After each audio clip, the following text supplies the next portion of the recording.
tarehe 3 Machi katika bandari ya Dar es Salaam kutakuwa na hafla ya uwekaji wa jiwe la msingi kwa ajili ya ujenzi wa matenki 15 ya kuhifadhia mafuta, ikiwa ni sehemu ya mpango mkubwa wa serikali wa kupanua na kuboresha bandari yetu kwa lengo kama lango kuu la biashara.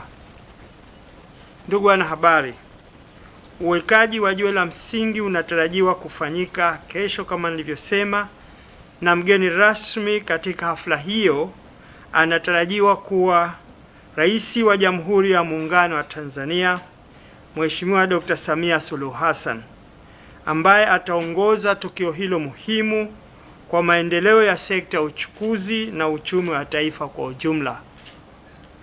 Ujenzi wa matenki hayo unaonesha dhamira ya kweli ya serikali ya awamu ya 6 katika kuimarisha miundombinu ya kimkakati hapa nchini. Ndugu wanahabari, ujenzi wa matenki na ujenzi wa magati ambao umeanza kwa ujenzi wa gati namba 1 hapa Malindi Wafu ni sehemu ya mkakati wa muda mrefu wa kuongeza uwezo wa bandari ya Dar es Salaam katika kuhudumia shehena kubwa zaidi. Kila gati litalojengwa litakuwa na urefu wa mita 5 na uwezo wa kupokea meli 2 kwa wakati mmoja zenye ukubwa wa takriban tani 50,000.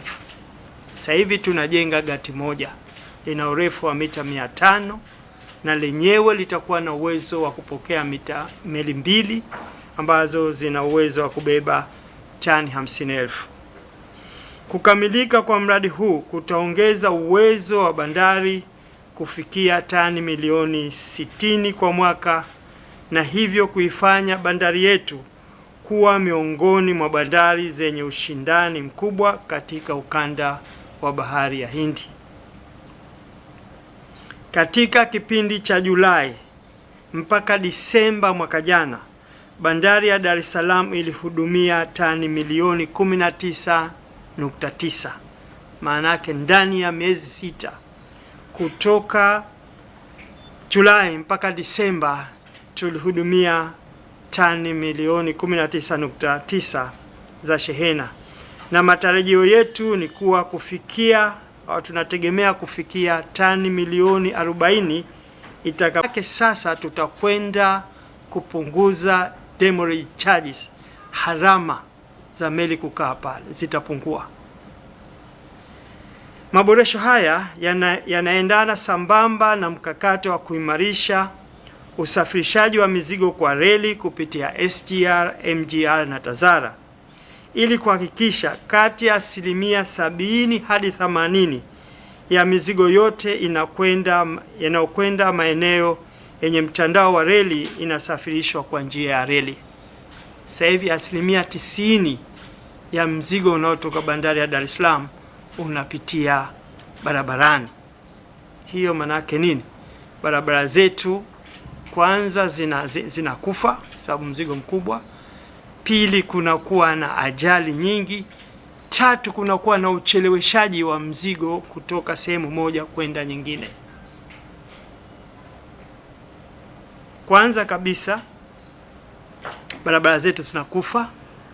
Pili, ajali nyote mmeshuhudia, magari yakiwa mengi barabarani, ajali ni nyingi.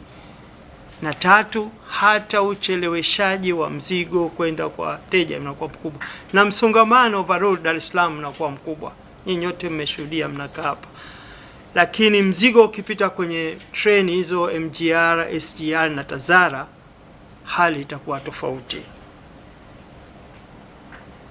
Ndugu wanahabari, sekta ya uchukuzi imeendelea kuwa muhimili muhimu wa uchumi wa taifa kwa kuchangia zaidi ya 40% ya mapato ya serikali kupitia kodi ya forodha, pamoja na kuingiza wastani wa dola za Kimarekani bilioni 2.48 kwa mwaka kama fedha kigeni kutokana na huduma za uchukuzi kwa nchi za jirani.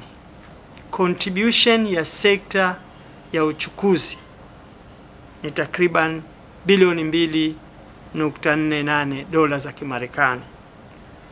Aidha, sekta hii imezalisha ajira zaidi ya milioni 3 hususan katika sekta ndogo ya bandari.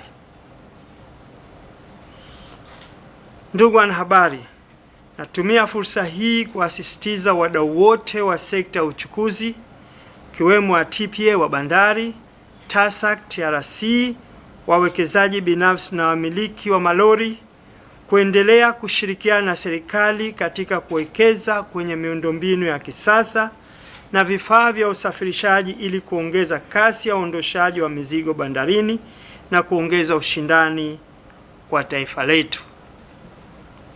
Kwa ujumla, hafla ya kesho tarehe 3 Machi itafanyika eneo la Mnadani, Kigamboni. Itakuwa hatua muhimu katika utekelezaji wa maono ya serikali ya awamu ya 6 ya kuifanyia bandari ya Dar es Salaam kuwa lango kuu la biashara la kikanda na kimataifa. Yote haya tunayofanya ni kuboresha ufanisi. Yote haya tunayofanya ni kufungua biashara kwa ajili ya nchi yetu. Yote haya tunayofanya ni kuleta maendeleo ya Watanzania.